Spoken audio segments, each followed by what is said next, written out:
warahmatullahi wabarakatuh. Saya Sekar Mayang Arum dari kelas 10 IPA 3 absen 23. Di sini saya akan menjelaskan bab 3 tentang Fathul Mekah. Simak videonya baik-baik ya. Fathul Mekah adalah penaklukan kota Mekah. Rasulullah memutuskan untuk menaklukkan kota Mekah. Latar belakang terjadinya penaklukan kota Mekah ini atau Fathul Mekah ini karena adanya konflik antara Bani Khuza'ah dan Bani Bakar. Kemudian kita akan memasuki poin A tentang Fathul Mekah. 1. Ada perjanjian Hudaybiyah. Awal mula terjadinya Fathul Mekah adalah karena terjadinya perjanjian Hudaybiyah atau sulh Hudaybiyah.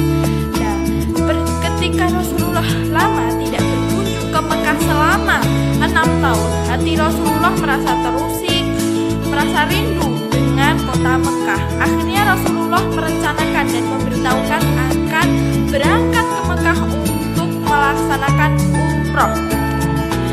Rasulullah melaksanakan umroh pada tahun 628 Masehi dan memimpin rombongan sebanyak 1.400 rombongan. Ketika sudah sampai di Mekah, Rasulullah pun tidak boleh masuk, dihalangi masuk. Itu semua terjadi karena kaum Quraisy telah bekerja sama dengan penduduk Arab untuk menghalangi Rasulullah masuk ke kota Mekah. Dan akhirnya Rasulullah pun mengutus sahabatnya Utsman bin Affan untuk memberitahukan kepada pemuka kaum Quraisy maksud kedatangan Rasulullah ke Mekah. Tak lama setelah itu, datanglah kabar burung tersiar bahwa Utsman bin Affan telah dibunuh. Akhirnya pun Rasulullah membaiat atau menyumpah setia bahwa akan membalas kematian apabila benar terjadi membalas kematian Utsman bin Affan. Gitu. Jadi baiat itu disebut dengan baiatur ridwan. Kemudian baiat itu terdengar ke telinga kaum kafir Quraisy sehingga mereka ketakutan. Hati mereka bergetar dan ketakutan. Kemudian mereka mengutus Suhail bin Amr untuk menemui Nabi Muhammad mengadakan perjanjian dengan Nabi Muhammad dengan kaum muslimin. Dengan itu juga pada saat waktu itu kaum Quraisy melepaskan Utsman bin Affan yang ternyata masih hidup. Nah, perjanjian itu nantinya disebut dengan perjanjian Hudaybiyah atau sulhul Hudaybiyah. Perjanjian itu kurang lebihnya isinya seperti ini. Saya akan bacakan. Perjanjian Hudaybiyah dengan nama Tuhan. Ini perjanjian antara Muhammad dan Suhail bin Amr, perwakilan dari Quraisy. Tidak ada peperangan dalam jangka waktu 10 tahun. Siapapun yang ingin mengikuti Nabi Muhammad diperbolehkan secara bebas, dan siapapun yang mengikuti Quraisy diperbolehkan secara bebas. Seorang pemuda yang masih di bawah umur jika mengikuti Nabi Muhammad tanpa izin, yang masih berayah dan berpenjaga, yang mengikuti Nabi Muhammad tanpa izin, maka dikembalikan kepada ayahnya dan penjaganya. Dan apabila mengikuti kaum Quraisy maka tidak akan dikembalikan. Tahun ini Muhammad akan kembali ke Madinah. Tahun depan Muhammad dapat masuk ke Mekah untuk melaksanakan tawaf selama 3 hari. Selama 3 hari itu kaum Quraisy mundur ke bukit-bukit, dan ketika memasuki Mekah mereka tidak boleh bersenjata. Kurang lebihnya perjanjian isinya seperti itu. Isi perjanjian Hudaybiyah seperti itu. Nanti kandungan perjanjian Hudaybiyah bisa dibuka di UKS. Ya, setelah diresmikan perjanjian Hudaybiyah tersebut, kan resmi itu. Ya, Rasulullah pun melepaskan ihramnya. Bertepatan dengan itu, setelah kemudian turunlah wahyu kepada beliau yang berisi tentang kabar gembira bahwa Nabi Muhammad dan para umatnya atau kaum muslimin akhirnya bisa memasuki kota Mekah. Kemudian wahyu itu adalah surat Al-Fat ayat 1 sampai 29. Itu isi tentang perjanjian Hudaybiyah. Hudaybiyah tadi alurnya seperti itu. Kemudian kita akan memasuki yang kedua, yaitu pelanggaran perjanjian oleh sekutu kaum Quraisy. Berdasarkan perjanjian Hudaybiyah pada tahun 628 Masehi, ini Bani Khuza'ah akhirnya bergabung dengan kaum muslimin dan Bani Bakar bergabung dengan kaum Quraisy. Setelah adanya perjanjian Hudaybiyah ini, hubungan antara Mekah dan Madinah itu menjadi lebih baik. Tetapi kaum Quraisy dengan sekutunya yaitu Bani Bakar itu menyerang Bani Khuza'ah yang merupakan sekutu dari kaum muslimin. Nah, itu kan sudah melanggar perjanjian Hudaybiyah, sudah terperinci jelas gitu loh, sudah dalam perjanjian Hudaybiyah bahwa yang mengikuti Nabi Muhammad ya diperbolehkan secara bebas dan yang mengikuti kaum Quraisy ya diperbolehkan secara bebas, seperti itu. Dan akhirnya Rasulullah pun mendengar pengkhianatan dari kaum Quraisy dan Bani Bakar tersebut. Akhirnya Rasulullah pun kemudian yang ada di Madinah mendengar kabar tersebut. Kemudian Abu Sufyan yang merupakan kepala kaum Quraisy pun mendatangi Rasulullah ke Madinah dan menyampaikan untuk memperbaiki perjanjian tersebut, dan akhirnya Rasulullah memperbaiki hubungan perjanjian tersebut, dan akhirnya Rasulullah menolak dan menyiapkan pasukannya untuk berangkat ke Makkah untuk menyerang Makkah. Akhirnya Rasulullah berserta memerintahkan para sahabatnya untuk bersiap-siap untuk menyiapkan segalanya untuk berangkat pergi menyerang Makkah. Dan Rasulullah pun beliau bersabda, "Ya Allah, buatlah kaum Quraisy tidak melihat dan tidak mendengar kabar hingga aku tiba secara tiba-tiba." Jadi kan gitu. Dan akhirnya Rasulullah tadi memerintahkan untuk menyiapkan senjatanya, untuk menyiapkan para sahabatnya, dan menyiapkan senjata, dan Rasulullah menyiapkan pasukan 10.000 pasukan kaum muslim. Itu seperti itu ya tadi pelanggaran oleh sekutu kaum Quraisy dengan Bani Bakar. Oke, sekarang kita akan memasuki poin 3. Jadi poin 1, poin 2, sekarang poin 3, yaitu Fathul Mekah atau penaklukan kota Mekah, di mana jatuhnya kota Mekah kepada kaum muslimin dan pengampunan Rasulullah terhadap kaum Quraisy. Terjadinya Fathul Mekah ini tidak lain karena kaum Quraisy yang mengkhianati perjanjian Hudaybiyah yang telah disepakati oleh dua kaum tersebut, yaitu kaum Quraisy dan kaum muslimin.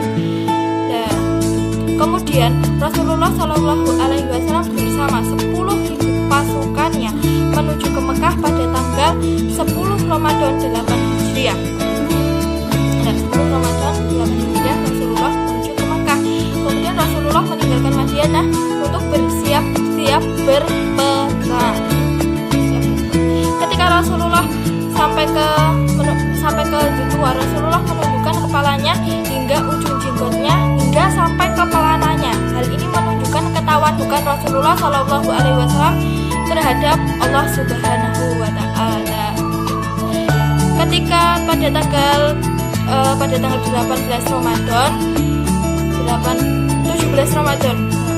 17 Ramadan ini 8 Hijriah itu Rasulullah meninggalkan Marodahram, kemudian menuju ke Dzulhuwaifah. Sesampainya di Dzulhuwaifah, Rasulullah membagi pasukan menjadi 4 kelompok. Kemudian Rasulullah menasihati setiap pimpinan kelompoknya untuk tidak menggunakan kekuatan senjata atau tidak menggunakan kekerasan lah, seperti itu, tidak menggunakan kekerasan. Hingga dari Al-Hajj, Nabi Muhammad SAW ketika sampai menuju Masjidil Haram itu dikelilingi oleh kaum Muhajirin dan kaum Ansor. Jadi dikelilingi oleh kaum Muhajirin dan kaum Ansor. Allah Subhanahu wa Ta'ala memberikan kemenangan kepada kaum muslimin ini pada hari Jumat pada hari Jumat 20 Ramadan Allah Subhanahu wa taala telah memberikan kemenangan kepada kaum muslim. Kemudian Rasulullah memasuki Mekah itu tanpa adanya peperangan, tanpa adanya kekerasan seperti itu. Rasulullah mengumumkan siapa yang memasuki masjid maka dia akan aman, siapa yang memasuki rumah Abu Sofyan maka dia akan aman, dan siapa yang akan memasuki rumahnya dan menutup pintunya maka dia akan aman. Penyebutan dalam kata Abu Sofyan itu merupakan penghormatan Rasulullah SAW terhadap Abu Sofyan yang telah pada hari sebelumnya telah memasuki Islam, yang diajak oleh pamannya Nabi Muhammad SAW untuk Nabi Muhammad SAW untuk menyampaikan keislamannya. Kemudian Rasulullah menuju Masjidil Haram dan menuju Ka'bah.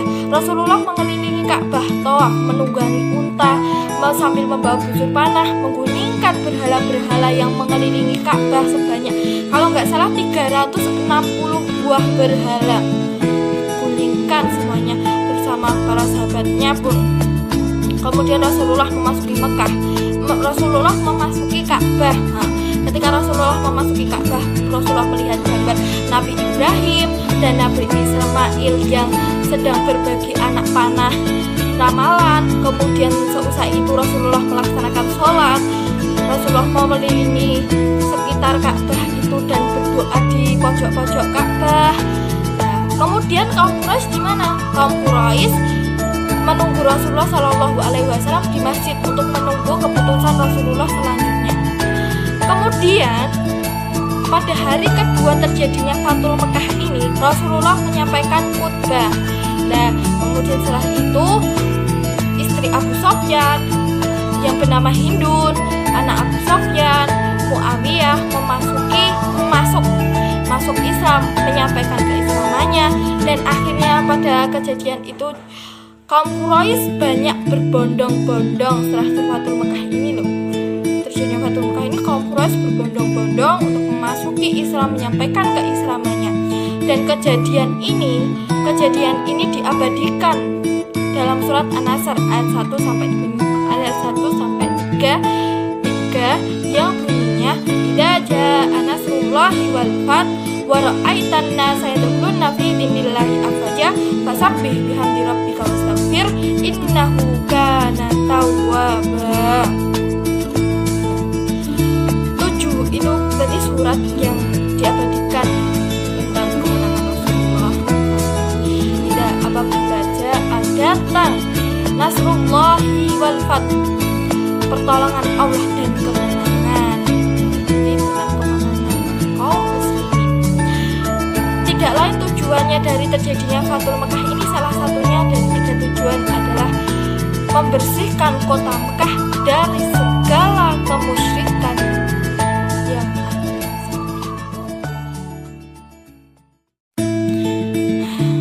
Sekarang kita akan memasuki poin terakhir dari Fathul Mekah, yaitu poin keempat tentang wafatnya Rasulullah SAW.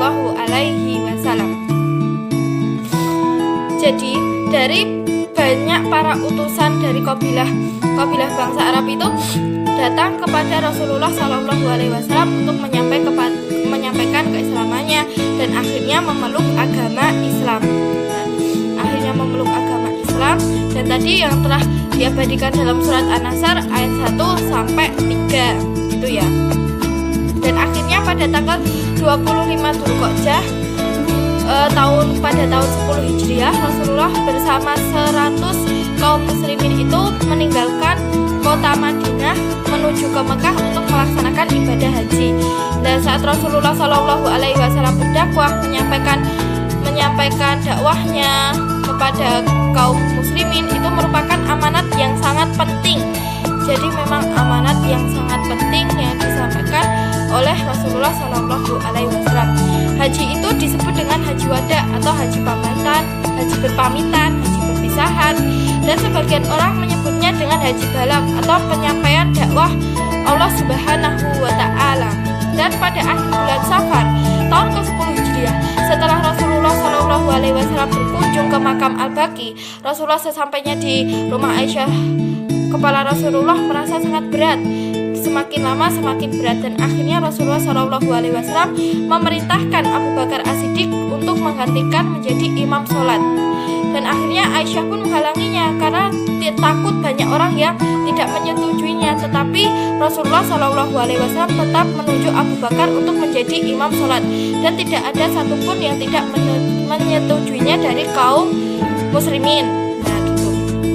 Dan akhirnya setelah itu kaum muslim pun mengetahui wafatnya Rasulullah SAW. Banyak sahabat yang tidak menyangka, tidak membayangkan hal itu terjadi. Sampai Umar bin Khattab itu mengatakan bahwa siapa yang mengatakan Nabi Muhammad SAW wafat, maka Umar bin Khattab akan membunuhnya. Kemudian Abu Bakar setelah mengeceknya ternyata benar, memang Nabi Muhammad SAW memang telah wafat. Dan akhirnya Abu Bakar menyampaikan kepada Umar bin Khattab surah Al-Imran ayat 144 itu. Dan Rasulullah dimakamkan di kamar pribadi beliau sendiri. Nantinya beliau di kemudian hari akan disandingkan dengan kedua para sahabatnya, yaitu Abu Bakar As-Siddiq dan Umar bin Khattab.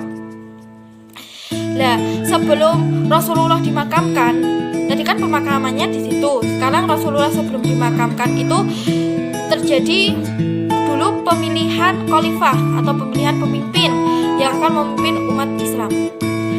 Nah, itu Rasulullah setelah terjadi perdebatan antara kaum Muhajirin dan kaum Ansar, akhirnya dipilihlah Abu Bakar As-Siddiq sebagai pimpinan umat Islam. Abu Bakar As-Siddiq dipilih. Kemudian setelah itu Rasulullah dikuburkan. Jadi di pemakaman di kamar pribadinya sendiri. Nah, setelah itu banyak kaum muslimin itu yang lemah imannya, yang masih lemah imannya, dan akhirnya murtad dan tidak mau membayar zakat, karena bagi mereka berpikir kalau zakat itu dikhususkan untuk Nabi Muhammad SAW, dan ketika Nabi Muhammad SAW wafat, zakat sudah tidak ada. Jadi banyak orang yang lemah imannya itu meninggalkan ajaran Islam. Oke, kita akan memasuki poin B tentang faktor-faktor keberhasilan Fathul Mekkah. Faktor-faktor keberhasilan Fathul Mekkah itu apa aja sih? Nah, antara lain, 1, karena tidak ada bantuan dari sekutu lain yang ingin membantu kaum kafir Quraisy, karena sekutu dari kaum Quraisy ini sudah banyak yang ditawan. Yang kedua, umat Islam sudah banyak menguasai wilayah Arab. Yang ketiga, tidak ada suku yang ingin membantu kaum Quraisy, karena kaum Quraisy sudah banyak yang bertaubat dan membantu umat Islam. Dan yang terakhir, yang keempat adalah pemuka kaum Quraisy sudah banyak yang masuk Islam atau menjadi seorang Arab. Itu saja ringkasan materi yang dapat saya sampaikan. Semoga bermanfaat, dan bila ada kurangnya dan masih ada salahnya, mohon maaf. Dan semoga bermanfaat. Wassalamualaikum warahmatullahi wabarakatuh.